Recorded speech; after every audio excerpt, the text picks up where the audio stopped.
Ubaid office سے واپس آیا تو کچھ بجھا بجھا سا تھا۔ میں نے زیادہ توجہ نہیں دی کہ شاید تھکا ہوا ہے۔ تعلیم مکمل کر کے اس نے 2 سال کی طویل بے روزگاری جھیلی تھی اور اس دوران انتہائی اذیتناک صورتحال سے گزرا تھا۔ آخر خدا کر کے چند ہفتے پہلے ہی اسے ایک ڈھنگ کی جاب ملی تھی جس نے گھر میں خوشی کی ایک لہر دوڑا دی تھی۔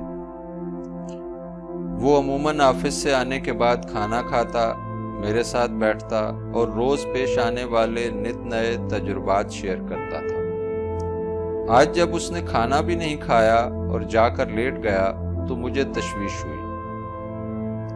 میں خود اس کے کمرے میں چلا گیا۔ وہ بستر پر لیٹا موبائل پر کچھ کرنے میں مصروف تھا۔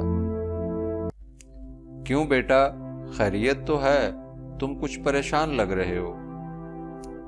پاپا، آپ اسے جانتے ہیں؟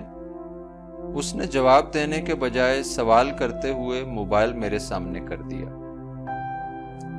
میں نے غور سے تصویر کو دیکھا تو یاد آیا، ہاں بھائی، یہ تو وہی نوجوان ہے نا جس کی ویڈیو پچھلے دنوں بہت وائرل ہوئی تھی جب بارڈرز پر ٹینشن چل رہی تھی۔